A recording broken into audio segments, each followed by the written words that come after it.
Their location binds them. Their passion or profession connects them.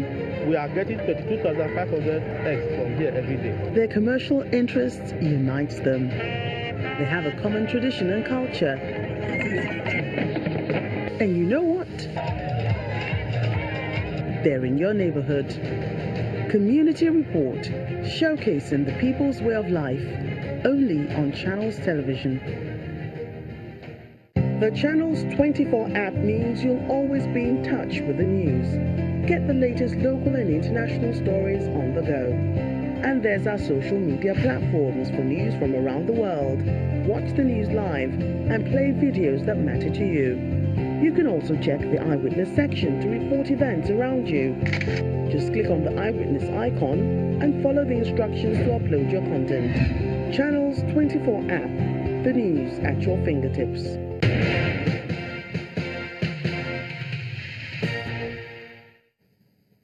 Welcome back. The rising cases of mental health challenges among youth has attracted medical doctors and health practitioners in Benue State who are urging the federal government to go beyond banning codeine containing cough syrup and take the advocacy against drug abuse to the streets. A medical practitioner made the call at the 2018 Benue Youth Advocacy Meeting against drug abuse, mental health, and herdsmen attacks. The meeting also had a panel to review reasons why herdsmen attacks persist despite the passage of the Open Grazing Prohibition and Ranches Establishment Law. That is no use.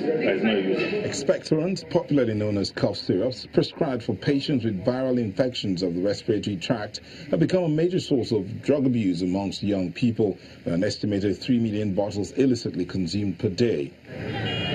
Drug abuse and insecurity are two threats to society that these Benue youths in Makadi, the state capital, are seeking to end.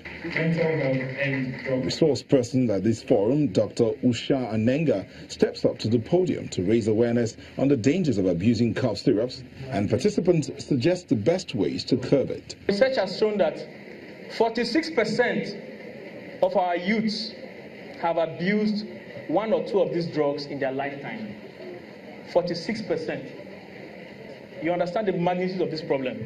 In fact, codeine, for instance, this cough syrups containing codeine, it's estimated that about 3 million bottles are consumed in Nigeria every day. Amongst a lot of things that it does to your body, what we are concerned with the most is that it affects the brain. The brain is like the #1 organ in the body. It controls everything. Like you mentioned, besides the family, we need peer support, we need family support, we need religious and other social support systems. Another interesting topic that elicited varied opinions is the insecurity in Benue communities. A panel of experts suggest a more hands-on approach would have been employed by local communities. Now you see what happened in the northeast. These people had the idea of what was going on. They had cooperation of the security agencies, so they were able to work hand in hand with them to fight the Boko Haram. Organizers of the forum believe that changing the narrative would solve the problem. Issue of drug abuse, it's one of the problems we are facing. Ladies have joined and all of that, and we got statistics, data, and it was a doctor who handled that topic, so he did justice to it, and I believe people were more informed than they were before. Like we normally do, we organize a program to sit and talk about this issue first, then go back, sit, and then think of what to do next as a follow-up program. So definitely there's going to be something to be done about drug abuse. From the viewpoint of the resource persons and participants, youth must take their future seriously and guard against self-inflicted problems while dealing with the battle for the survival of an emerging nation. Finally, the Kano State Governor, Abdullahi Ganduje, has been given an account of his administration's performances during the last 3 years to the Kano Emirates Council.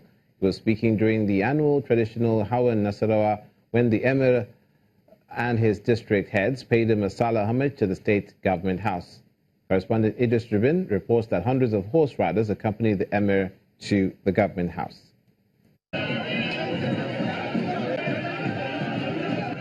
It's the royal arrival of the foremost traditional ruler in Kano, Emir Muhammad Sanusi II, with his retinue of attendants, royal guards, and district heads at the government house.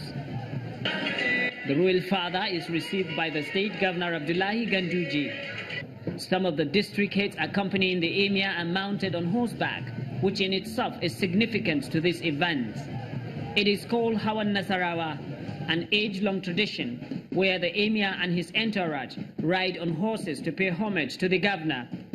It also provides an avenue for the Emirate Council to obtain from government first-hand information on development plans of the state.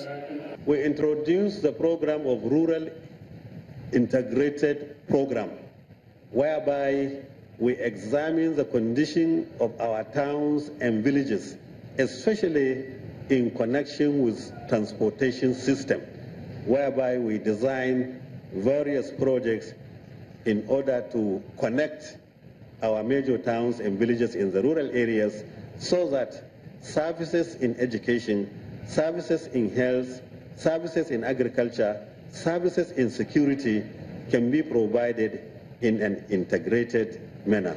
As the custodian of tradition, the emir can only speak in the local parlance at this occasion. Besides receiving assurances of government's commitments to the welfare of Kano residents, the emir offers advices aimed at forestalling pre- and post-election violence. Your Excellency, the Kano Emirate is fully informed about your security reform program, and we really appreciate you for that. We therefore once urge you to ensure that political movement do not disrupt the peace and stability of our dear state, and we pray that the forthcoming 2019 elections would not result in bloodshed.